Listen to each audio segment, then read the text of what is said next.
안녕하세요. 요즘은 싱글맘이라고 하죠. 저는 남편과 사별 후 혼자 아이를 키워왔어요.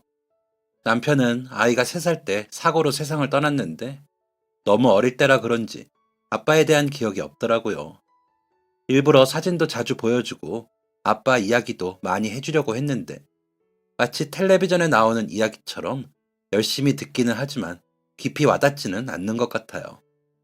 제가 사는 곳은 아이를 키우는 젊은 부부들이 많이 살던 곳이라 그런지 저처럼 한부모 가정인 경우가 어쩌다 하나, 둘. 그래서인지 아이는 어릴 때부터 더더욱 아빠의 부재를 뼈저리게 느끼는 것 같아요. 지금이야 텔레비전에 이혼한 사람들도 꽤 나오고 혼자 아이를 키우는 싱글맘, 싱글 대디들도 있지만 저희 아이가 어릴 때는 아직 그런 문화가 생소할 때였거든요. 유치원에 가면 동요부터 동화 이야기, 참여 수업 등등 모두 아빠와 엄마가 한 가족이라는 설정이 있으니 엄마만 있는 자신이 외톨이라고 느껴질 수밖에 없던 것 같아요.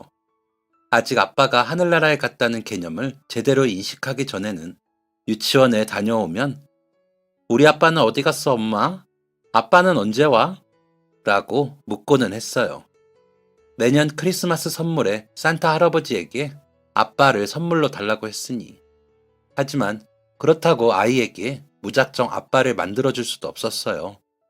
저는 남편과 오랫동안 연애하고 결혼했던 터라 남편이 죽고 나서도 오랜 시간 그리워했었거든요. 남편은 제 좋은 친구이자 인생의 동반자, 그리고 아이에게도 무척 좋은 아빠였으니까요. 남편이 떠나고 생계를 꾸려 나가야 했기 때문에 일자리를 찾아보려고 했어요. 하지만 어린 딸아이를 두고 일을 해야 하는 상황이다 보니 이런저런 조건들을 다 배제하게 되더라고요.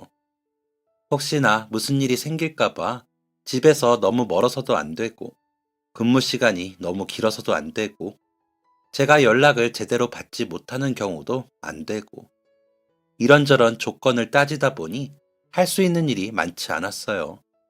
그러던 중 마침 결혼하지 않은 제 여동생이 같이 식당을 해보면 어떠냐고 물어보더라고요.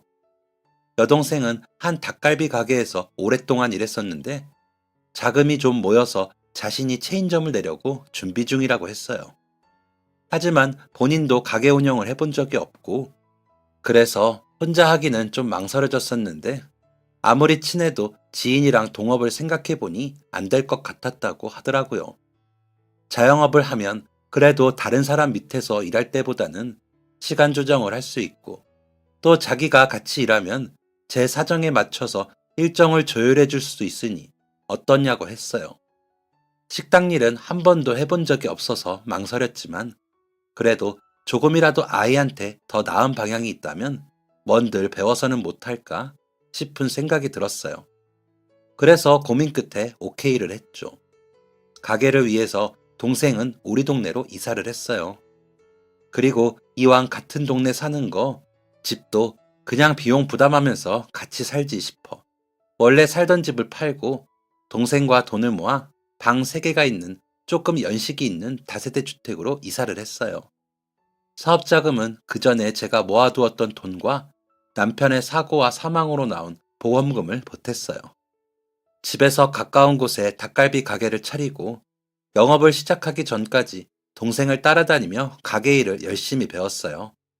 다행히 동생이 이전에 일하던 가게 사장님이 무척 마음씨 좋은 분이었기에 남편 없이 혼자 가게를 차리려고 한다니까 이런저런 사업 노하우와 음식 만드는 기술 등을 세심하게 가르쳐 주셨어요.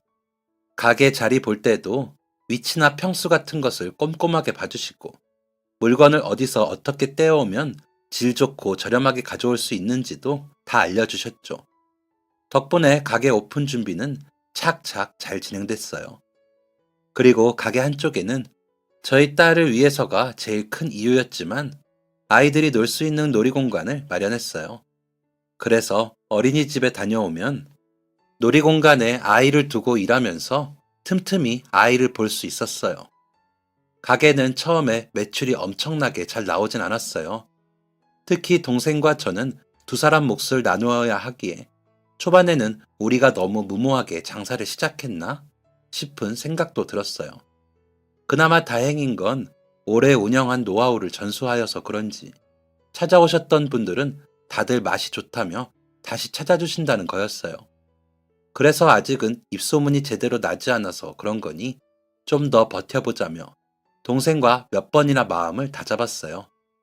매출은 공과금을 포함해 이런저런 비용을 제하고 나면 겨우 입에 풀칠을 할 수 있는 수준이었어요. 그래도 언젠가는 이라는 생각으로 앞만 보고 달렸던 것 같아요. 그리고 운영한 지 1년 정도 지나니까 변화가 생겼어요. 주변에 지하철역이 개통되면서 다른 가게들도 생기고 건물에 회사들도 들어오더라고요. 점점 상권이 발달하면서 다행히 매출은 조금씩 늘어나기 시작했어요. 회사원들이 늘어나면서 메뉴도 점심에는 식사를 할 수 있는 점심 특선을 하나씩 늘렸죠. 가게 일이 바빠지면서 매출은 늘어났지만 그만큼 아이에게는 신경을 덜 쓰게 되어서 미안하기도 했어요. 그래도 지금 이렇게 열심히 돈을 버는 이유가 아이를 위해서이기 때문에 최선을 다할 수밖에 없었죠. 2년, 3년이 지나면서 가게는 완전히 달라졌어요. 근처에 아파트 단지가 들어온다고 확정이 되어서 대규모 단지에 공사들이 시작되어 거기 일하는 분들이 찾아오기 시작했거든요. 매출도 어느새 안정권에 진입하고 손님이 늘어나면서 점심에는 일하는 직원도 몇 명 더 고용했어요. 사실 1년 사이에는 이러다 가게 접고 다른 일을 해야 하는 거 아닌가 하는 고민을 많이 했었는데 정말 다행이었어요. 매일 닭을 다듬고 양념을 버무리고 무거운 철판을 들고 다니며 설거지하고 온종일 몇 번이나 철판 위에 음식들을 볶는 게 사실 굉장히 고된 일이었어요. 특히 철판의 무게가 무겁다 보니까 2년도 없던 팔 근육이 저절로 생기는 것 같았어요. 뜨거운 불판에서 음식을 볶으면서 온종일 매운 연기를 맡고 볶느라 손가락부터 손목, 팔꿈치, 어깨까지 아프지 않은 곳이 없었죠. 그나마 매출이 잘 나오면서는 이렇게 몸이 아픈 것마저 행복한 푸념이다 싶은 생각을 했어요. 그러면서 일하는 분을 몇 분 고용하고 나니 일도 이전보다는 체력적으로 덜 힘들었고 아이에게 더 신경 쓸 수 있는 시간도 생겨났어요. 그래서 아이가 초등학교에 들어가서는 잠깐 짬을 내서 점심 식사도 챙겨줄 수도 있었고 숙제도 봐줄 수 있었어요. 특히 학교에서 하는 장기자랑이나 체육대회 같은 행사에도 참석해서 아이와 시간을 보낼 수 있어서 정말 좋았죠. 그리고 여동생과 같이 운영하는 덕분에 제가 시간이 안 될 때는 여동생이 대신 학교로 마중 가서 가게로 데려오기도 했고 집에 가서 아이를 봐줄 수도 있었어요. 지금 생각해보면 미혼인 여동생에게 육아까지 같이 부담하게 한 것 같아 미안하기도 했지만 그래도 동생이 없었다면 수입도 육아도 모두 힘들었을 것 같아요. 하지만 오히려 동생은 저한테 고맙다고 하더라고요. 왜 그러냐면요. 동생이 제 덕분에 새로운 인연을 만나게 되었거든요. 제가 동생의 도움을 받아 육아도 사업도 척척 해내는 워킹맘이 될 수 있게 적극적으로 도와주면서 저 대신 아이를 데리러 태권도 학원에 다니면서 저희 아이 관장님이랑 사랑에 빠졌더라고요. 태권도 가는 날이면 왜 나서서 자기가 가겠다고 했는지 이제 알게 됐네요. 열심히 일하는 언니를 도와주려고 한 것도 있었지만 마음에 둔 남자분을 보기 위해서도 있었더라고요. 그렇게 제가 전혀 눈치도 채지 못하는 사이 동생은 그분과 연애를 시작하게 되었고 결혼 이야기가 오고 갈 때쯤 저에게 남자친구를 소개했어요. 처음에는 제가 아는 분이라서 깜짝 놀랐지만 평소에도 성품도 굉장히 바르시고 인상도 선하시고 주변 부모님들에게도 인기가 많은 분이었던 터라 좋은 사람을 만나서 다행이라고 축하해 주었죠. 그렇게 둘은 몇 년을 연애하다가 결혼 이야기가 오고 가고 많은 사람의 축복을 받으며 결혼식을 올렸어요. 그리고 결혼한 지 얼마 되지 않아 제부가 미국에 머물 일이 있어서 동생이 고민하더라고요. 저는 동생에게 이제 저희 아이도 초등학생이겠다. 저희도 가게 리뉴얼을 앞두고 있으니 편하게 다녀오라고 했어요. 그렇게 동생이 미국으로 간 사이 저희는 그동안 시설도 노후하고 매출이 늘면서 자리가 없어 돌아가시는 손님분들도 꽤 있으셔서 가게를 확장 및 리뉴얼하는 공사를 진행했어요. 공사는 한 달 동안 진행됐는데 저도 몇 년 만에 휴식을 취하며 딸아이와 시간을 보낼 수 있었죠. 그 사이 딸아이가 학교에서 새로 사귄 친구가 있다며 집에 몇 번 데리고 왔었어요. 알고 보니 그 친구는 저희 아래층에 이사 온 아이였는데 그 집도 오래전에 어머니가 돌아가셔서 아버지 혼자 아이를 키운다고 하더라고요. 동네에 몇 없는 한부모 가정의 아이라 그런지 저희 딸이 더 유대감을 많이 느끼는 것 같았어요. 딸아이는 이제 좀 컸다고 더 이상 아빠 이야기를 많이 하진 않지만 그래도 여전히 아빠가 있는 가정을 많이 부러워하는 것 같았거든요. 그 집 아버지는 아침 일찍 나가셔서 오후까지 일하시고 저녁에는 또 다른 일을 한다고 했어요. 그래서 그 집 아이는 어릴 때부터 혼자 있는 게 익숙하다고 하더라고요. 이사 오기 전에는 할머니 집에 살면서 할머니가 돌봐주셨지만 그나마도 작년쯤 할머니가 돌아가시고 아버지가 없는 시간 동안 혼자 지냈다고 했어요. 그 작은 아이가 혼자 빈집에서 저녁도 차려 먹고 씻고 숙제하고 잠들었다고 생각하니 마음이 짠해졌어요. 그래서 마침 집도 가깝고 어차피 저도 일을 쉬고 있으니 거의 매일같이 아이를 우리 집에서 같이 놀게 하고 저녁을 챙겨 먹이고 숙제도 봐주고 아버지가 오시기 전에 집으로 돌려보냈어요. 그렇게 거의 매일같이 지내다 보니 어느새 저희 딸아이랑은 둘도 없는 자매 사이가 되었더라고요.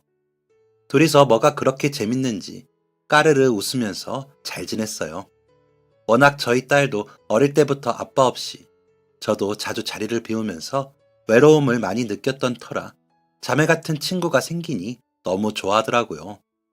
둘이 놀고 있는 모습을 보면 남편이 살아있을 때 자식을 하나 더 낳을 걸 그랬나 하는 생각이 들기도 했어요. 형제라도 하나 더 있었으면 아이가 덜 외로웠을까 싶어서요. 2주 정도 우리 집에서 먹이고 놀게 하고 했더니 어느 날 그 아이 아버지가 저녁 때 아이를 데려오면서 과일을 사왔더라고요. 안녕하세요. 저희 애가 그동안 신세를 많이 지고 있는 것 같더라고요. 아주머니 힘드실 수 있으니까 밥은 집에 와서 먹는 게 어떠냐고 하는데도 해주시는 밥이 그렇게 맛있다면서 싫다고 하더라고요. 죄송합니다. 저희 애가 그동안 신세를 많이 졌죠? 잘 챙겨주셔서 감사해요. 어머, 뭐 이런 걸 다. 아니에요. 저희 딸이 마음이 잘 맞는지 같이 노는 걸 너무 좋아하더라고요. 저도 딸 하나 더 생긴 것 같아서 좋고요. 그냥 저희 애 챙기는 김에 수저 하나 더 놓는 거니까 부담 갖지 않으셔도 돼요. 오히려 저희 딸이 매일 같이 놀자고 해서 귀찮게 하는 건 아닌가 걱정이네요. 감사합니다. 잘 먹을게요. 반듯하고 선한 인상의 아이 아버지는 말투도 무척이나 다정하고 상냥하셨어요. 특히 딸아이를 혼자 키우는 게 쉽지 않은데 대단하시더라고요. 게다가 아이 챙겨줘서 고맙다며 과일까지 챙겨오다니 굉장히 예의 바른 분이구나 생각이 들었어요. 제가 여기 앞쪽에 닭갈비집 하는데 언제 시간 나면 아버님도 식사하러 오세요. 아, 거기 이전에 회식하러 한번 간 적이 있었는데 거기 식당 사장님이셨군요. 하하, 이렇게 또 인연이 되네요. 저희는 간단한 대화를 몇 마디 주고받고 서로 인사를 하고 헤어졌어요. 참 좋은 분이구나 하는 생각이 들면서 이웃을 잘 만났다 싶어 좋더라고요. 그 후로 아버님은 일하시는 공장에서 매달 배달을 시켜 먹는 밥집이 있어서 가게에 식사하러 온 적이 없었어요. 다만 종종 아이 손에 나눠 먹으라며 과자나 과일, 케이크를 보내시기도 하고 저녁에 지나가면서 몇 번 들려서 인사를 하시기도 하더라고요. 듣기로는 공사일이 끝나면 저녁에 대리운전 하신다고 하는데 그래서 저녁에 자리를 비우실 때면 저희 딸과 함께 가게로 아이를 데리고 와서 놀게 하고는 했어요.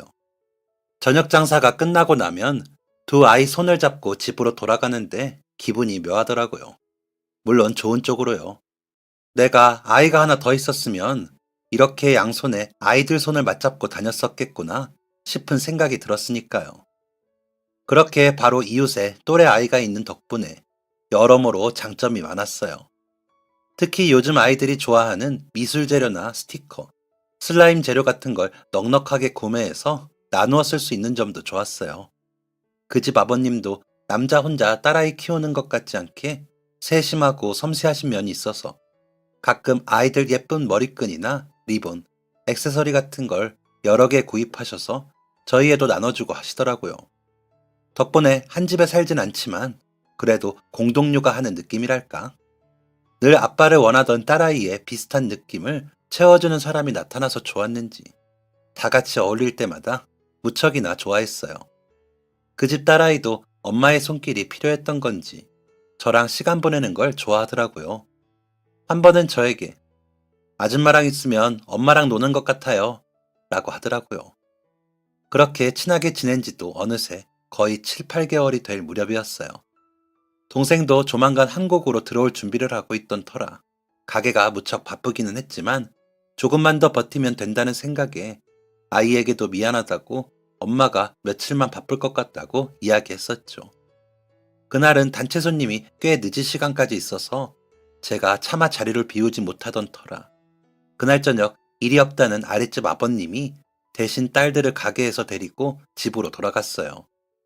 저는 그래도 한두 시간 내에는 들어갈 거라고 생각해서 저희 애는 집으로 가고 아랫집 딸아이와 아버님은 자기 집으로 돌아갔죠. 근데 생각보다 회식 자리가 길어지면서 예상한 시간에 집에 갈 수가 없었어요. 일을 어쩌나 난감했지만 집에 전화해보니 아이는 곧 잘 거라면서 의젓하게 말하더라고요. 이제 10살밖에 되지 않은 딸아이가 이렇게 의젓한 게 미안하기도 하고 고맙기도 했어요. 워낙 혼자서도 잘 자는 아이니까 곧 잠들겠구나 해서 저는 한시름 걱정을 내려놓고 가게를 보고 있었어요. 그런데 자정이 다 될 무렵에 가게 앞으로 소방차가 끝도 없이 지나가더라고요. 무슨 사고라도 났나? 그러게요. 무슨 일 있나? 근처에 불이라도 났나? 손님들과 직원들은 잠깐 밖을 보며 웅성웅성 하더니 소방차가 지나간 후에는 다시 자기들 할 일로 돌아갔어요. 저도 밖을 잠깐 내다보았지만 뭔가 큰일이 일어난 것으로 보이지는 않기에 멀어지는 사이렌의 소리처럼 점차 기억에서 잊혀졌죠. 그리고 자정이 조금 넘은 시간 손님들이 다 나간 후 가게 뒷정리를 하며 밖으로 나오고 있었어요. 핸드폰으로 전화벨이 울리더라고요. 여보세요? 수영이 어머니? 저 유진이 아빠입니다. 아랫집에 사는 아이의 아버지께서 건 전화였더라고요. 평소와 다르게 떨리는 목소리이길래 혹시 무슨 일이라도 생겼나 하는 마음에 저도 긴장한 채 무슨 일인지 물어봤어요. 아버님, 목소리가 안 좋으신데 무슨 일 있으세요? 저 지금 여기 대학병원 응급실인데요. 수영이 데리고 왔거든요. 우선 의사 선생님께서 괜찮다고 하셔서 크게 걱정하진 않으셔도 되는데 병원으로 와주셔야 할 것 같아요. 자세한 이야기는 오시면 차차 말씀드리겠습니다. 병원이라니 그 단어를 듣자마자 가슴이 철렁하는 것 같았어요. 그러면서 벌써 까마득히 잊어버렸던 아까의 소방차 모습과 사이렌의 소리가 다시 머릿속에 스쳐 지나갔죠. 저는 얼른 가게 문을 잠그고 택시를 잡아타고는 급하게 병원으로 달려갔어요. 괜찮다고 걱정하지 않아도 된다고 이야기를 듣긴 하였지만 머릿속에는 최악의 상황을 포함하여 온갖 상상들이 지나갔어요. 그리고 택시 안에서 계속해서 두 손을 간절히 모아 기도했어요. 제발, 제발 우리 수영이만은 제발. 저희 남편 그렇게 말도 없이 갑자기 데려갔으면 됐지. 제발 우리 딸만큼은 그냥 놔둬주시라고. 제발 저는 우리 딸까지 없으면 안 된다고. 속으로 중얼중얼 들을지 모를 하늘에 대고 계속 간절히 빌었어요. 차로 겨우 10분밖에 안 걸리는 그 거리가 그날은 왜 그렇게 길게 느껴지는지 병원에 도착하자마자 요금표도 제대로 보지 않고 지갑에 있던 현금을 잔돈도 받지 않고 기사님께 쥐어드리고는 거의 튀어나오듯이 차에서 내려 뛰어 들어갔어요. 응급실 입구 쪽에는 절 기다린 건지 아랫집 아버님이 나와 계시더라고요. 어머니, 여기에요. 아버님, 이게 무슨 일이에요? 저희 애는요? 저희 수영이는요? 우선 침착하시고 제가 아이 정보를 다 몰라서 접수를 제대로 못했어요. 혹시 약물 알레르기 같은 거는 없죠? 제가 딱히 들은 게 없는 것 같은데. 간호사님! 잔뜩 겁에 질려서 손을 바들바들 떨며 어쩔 줄 몰라 하는 저를 차분하게 안정시키려 하셨어요. 간호사님이 몇 가지 서류랑 질문 사항들을 이야기하셨고 수속을 마친 후에 저는 아이가 있는 침대로 달려갔어요. 수영아! 엄마! 들어갔더니 아이는 아랫집 유진이와 함께 침대에 누워서 핸드폰으로 만화를 보고 있더라고요. 아, 그 밤에는 만화 영화 보여주지 않기로 한 거 아는데 아이가 놀라기도 했고 병원에서 엄마 기다리는 동안 불안할 것 같아서 제가 보여줬어요. 제가 일부러 보여준 거니까 혼내지 마세요. 네? 아니에요. 괜찮아요. 감사합니다. 근데 무슨 일이 있었던 거예요? 엄마, 있잖아. 나 오늘 정말 위험했는데 아저씨가 나 구해줬어. 진짜 멋있었어. 저희 애를 구해주셨어요? 그게. 유진이 아버님은 주머니에서 방금 자판기에서 뽑아온 따뜻한 캔커피를 내밀면서 자리에 앉으라고 권하셨어요. 그러면서 오늘 저녁 있었던 일을 이야기해 주셨어요. 아까 저녁에 수영이 데려다 주면서 보니까 수영이네 앞집에서 현관문 앞쪽에 쓰레기 버리는 날이라 그런지 봉투를 내놨더라고요. 안에 뭐가 들어있는지 잘 몰라서 그냥 이따가 갖다 버리려고 하나 보다 하고 저는 유진이랑 내려왔어요. 그리고 아까 11시 좀 넘어서 자다가 갑자기 유진이가 제 방문을 두드리더라고요. 무슨 일이냐고 물었더니 뭔가 펑 하는 큰 소리를 들었다고 무섭다고 하길래 저는 그냥 잠결에 뭐 떨어지는 소리를 들었거나 했나 보다 했어요. 그래서 별 생각 없이 그랬냐고 괜찮다고 아이를 달래고 다시 방에 가서 재워주고 저는 다시 제 방 쪽으로 오는데 이상하게 살짝 타는 냄새 같은 게 나더라고요. 그래서 이상하다고 생각하면서 현관문 쪽으로 다가가니까 불냄새가 나는 것 같았어요. 그래서 현관문을 열어보니까 계단 손잡이를 따라서 불이 나고 있더라고요. 깜짝 놀라서 우선 유진이부터 데리고 내려왔는데 보니까 불길이 위층부터 시작된 것 같았어요. 그래서 유진이를 우선 건물 밖에 앉혀놓고 다시 올라가 보는데 수영이네 집 층에는 불길이 완전 활활 타고 있어서 아예 진입을 할 수가 없더라고요. 최대한 들어가 보려고 시도했는데 불길이 너무 세서 가까이 갈 수가 없었어요.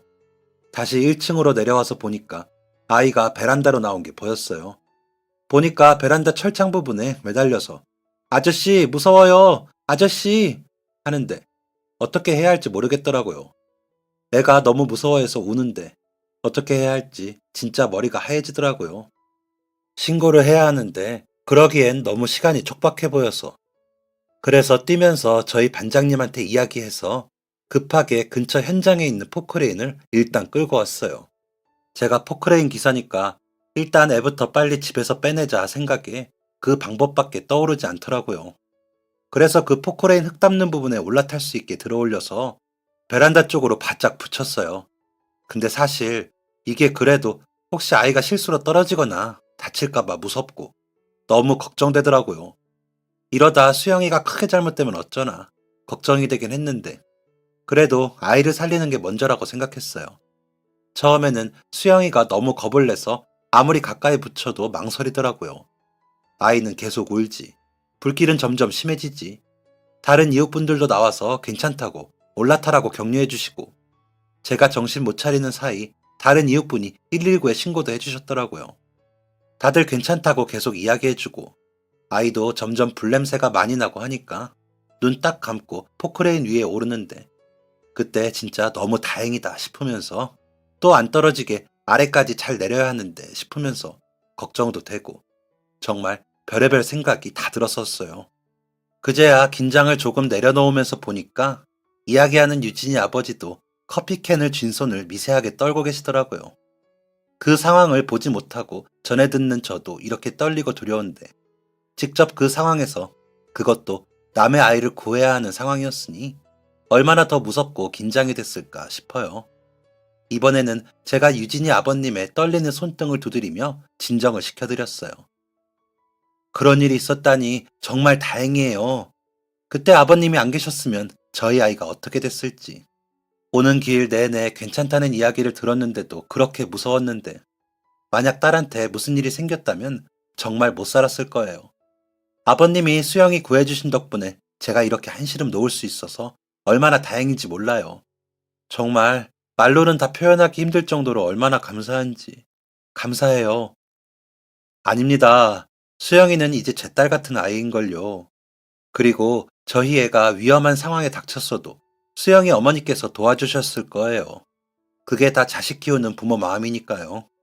다행히 아이가 무사히 포크레인에서 내려왔고 그 뒤로 바로 119가 도착해서 건물 전체가 불길에 휩싸이진 않았어요. 그리고 다행히 집안까지는 불길이 번지지 않고 복도에만 화재가 심했다고 하네요. 대신 수영이가 밖으로 나오려다 현관 문고리를 잡는 바람에 손에 화상을 좀 입었어요.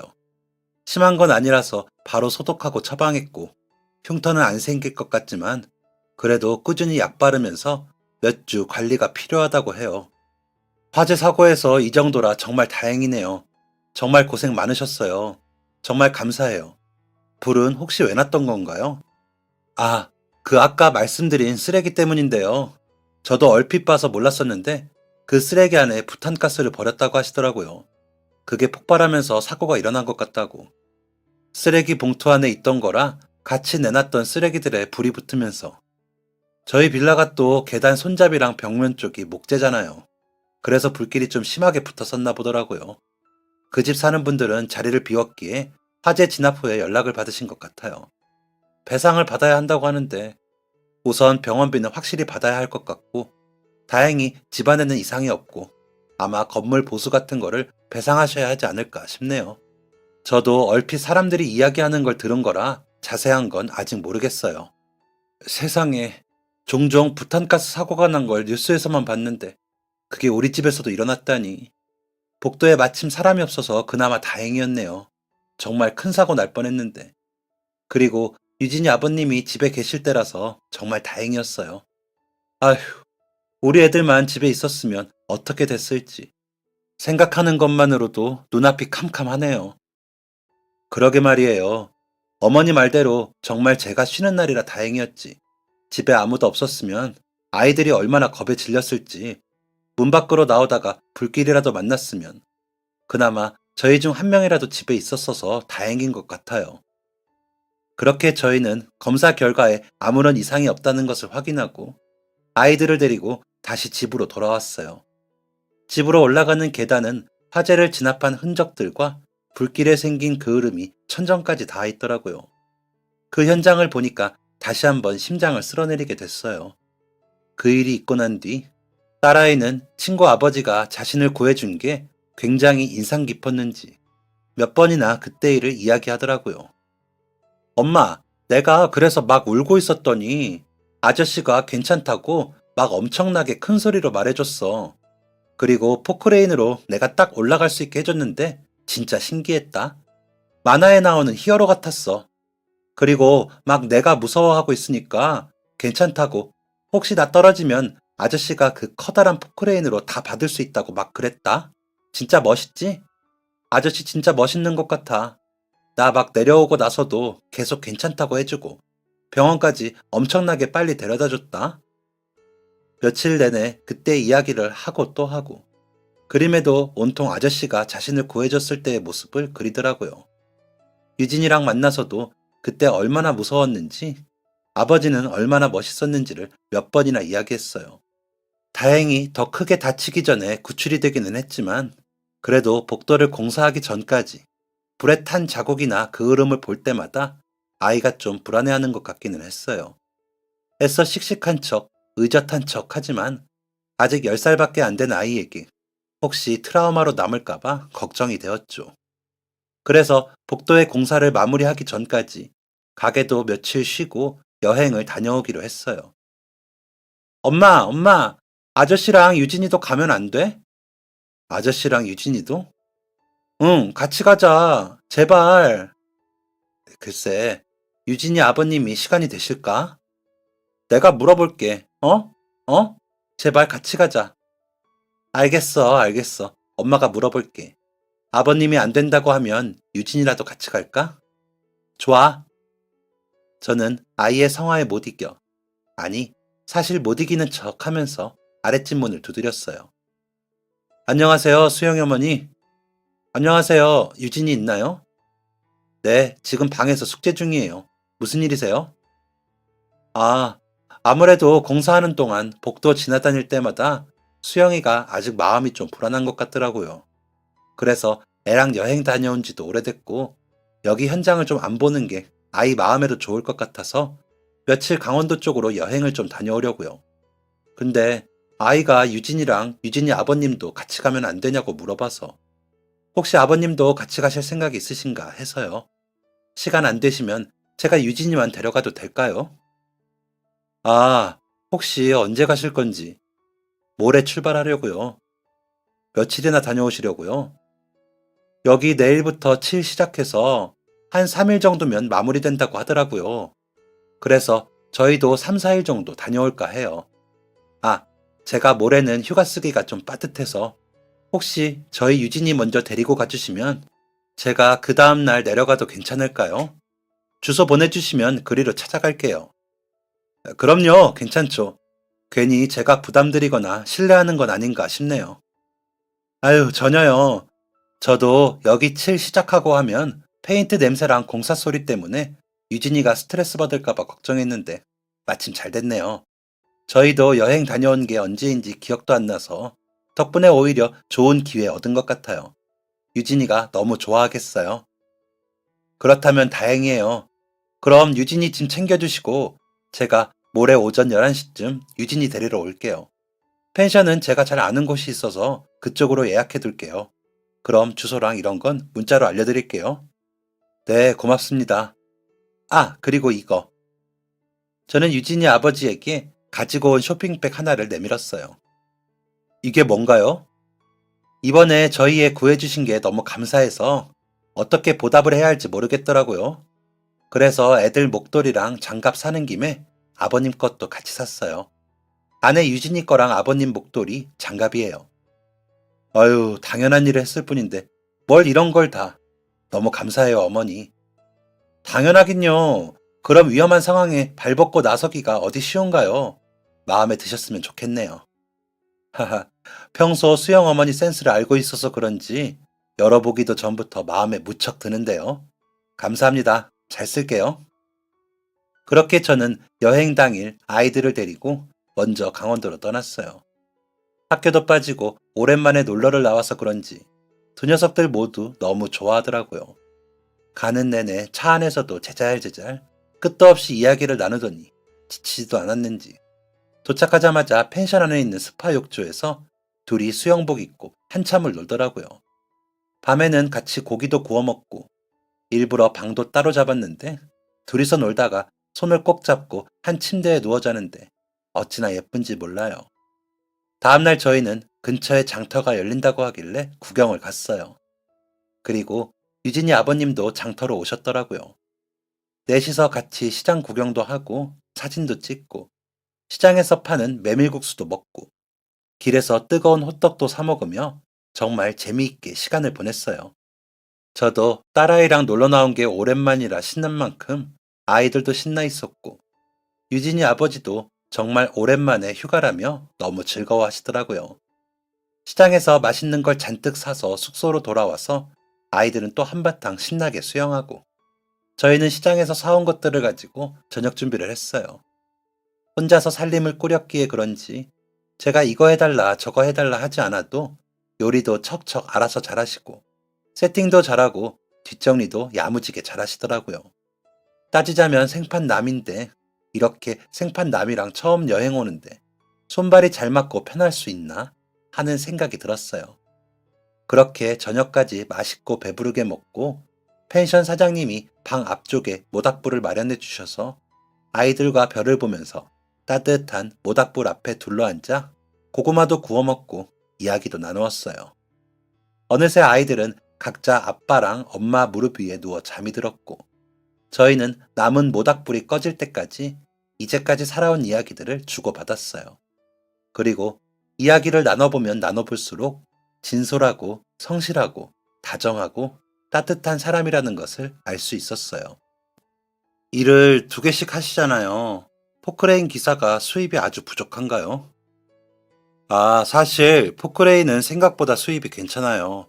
제가 일을 추가로 하는 건 돈을 벌려고 하는 거긴 한데 아이 엄마가 아이 어릴 때 갑작스럽게 사고로 죽으면서 저도 그때부터 덜컥 겁이 나더라고요. 이 아이한테는 이제 나 하나뿐인데 나도 어느 날 갑자기 저렇게 세상을 떠나면 어떡하지 싶었죠. 그나마 어머니가 계실 때는 다행이었는데 어머니까지 돌아가시고 나니 이제 우리 애는 나까지 없으면 세상에 정말 혼자구나 하는 생각이 들더라고요. 저까지 없으면 아이한테 정말 아무것도 없는데 그나마 모아둔 돈이라도 넉넉하면 나중에 이 아이 혼자 남겨져도 살아가는데 힘이 되어지지 않을까 싶더라고요. 그래서 아이 앞으로 돈을 미친 듯이 모으게 됐어요. 제가 없으면 그 돈이라도 애를 지켜주겠지 하고요. 사실 포크레인 기사도 공사장에서 일하다 보니까 위험할 때가 있지 않나 싶어서 그만둘까도 고민해봤는데 제가 돈벌이 될 만한 것 중에는 할 줄 아는 게 없다 보니 계속하고 있네요. 그 이야기를 들으니 저도 여러 생각이 들었어요. 저는 그저 생계를 유지하기 위해서 돈을 벌어야겠다는 생각만 했는데 이분은 만약의 상황을 대비해서 더 멀리 보셨구나 싶더라고요. 모닥불이 꺼지고 그날 저녁 각자 방으로 돌아가 하루를 마무리했어요. 다음 날은 일찍 준비하여 아이들이 좋아하는 동물 친구들을 보기 위해 근처 목장으로 향했어요. 양한테 밥도 주고 토끼도 보고 오랜만에 동물들을 보니까 정말 신나하고 즐거워하더라고요. 유진이랑 아버지는 제가 선물한 목도리와 장갑을 끼고 있었는데 저랑 저희 딸도 같은 브랜드에서 구입한 거라 마치 저희 네 사람이 가족 같아 보였어요. 지나가던 어떤 분은 아이들 나이가 같다고 하니까 이란성 쌍둥이냐고 물어보기도 하더라고요.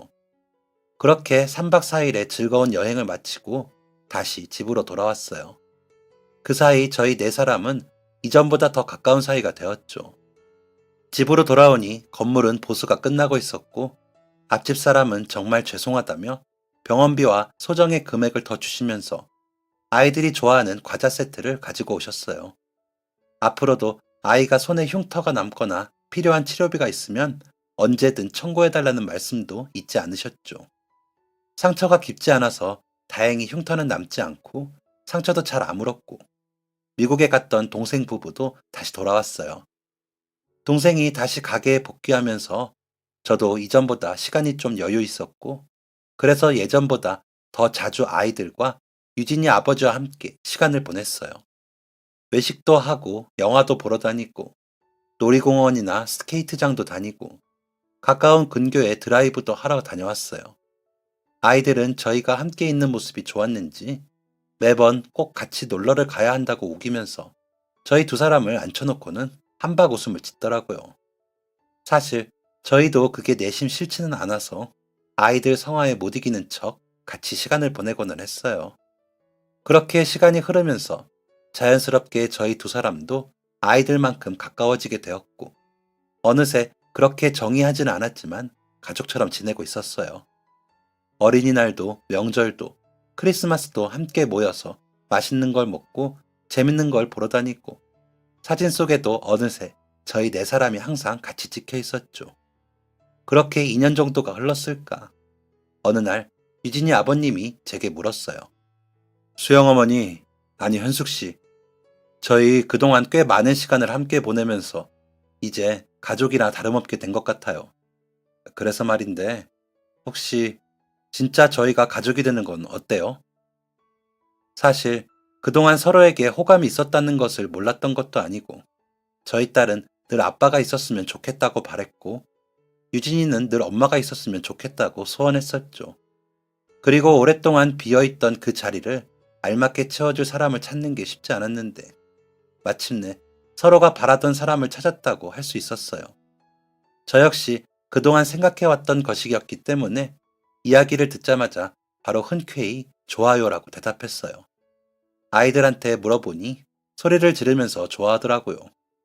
그동안 바라왔던 건 알고 있었는데 이렇게 좋아하는 모습을 보니 참 다행이라는 생각도 들고 아이들 때문에 시작할 수 있었던 인연이니 고맙다는 생각도 들었어요. 며칠 뒤 저희 두 사람은 종로에 가서 결혼 반지도 맞추고 결혼식은 따로 하기가 부끄러워서 혼인신고만 했어요. 그래도 그냥 넘어가기는 아쉬워서 아이들을 데리고 저희가 처음으로 여행을 갔던 펜션으로 놀러가 저랑 아이들은 하얀 드레스를 맞춰 입고 남편은 정장을 입고 가족 사진도 잔뜩 찍었어요. 그리고 가장 중요한 사람들도 찾았어요.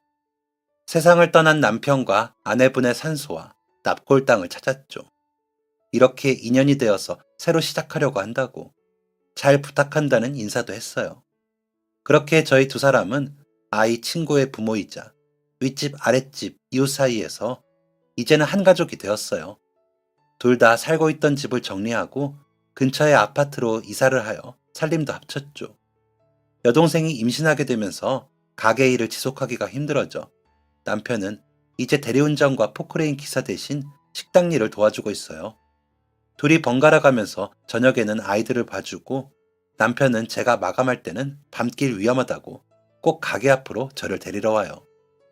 이제는 중학생이 된 아이들은 언제 이렇게 자랐나 싶을 만큼 훌쩍 자랐지만 둘이 여전히 좋은 친구이자 자매 사이인 건 변함이 없어요. 남편도 일손이 야무져서 가게 일도 금방 배우고 저보다 더 부지런해서 가게도 집안일도 항상 열심히 해요. 여동생은 드디어 언니가 좋은 사람을 만난 것 같다며 사실 그동안 언니 혼자 아이 키우며 힘들까봐 걱정이 많았는데 너무 다행이라고 해요.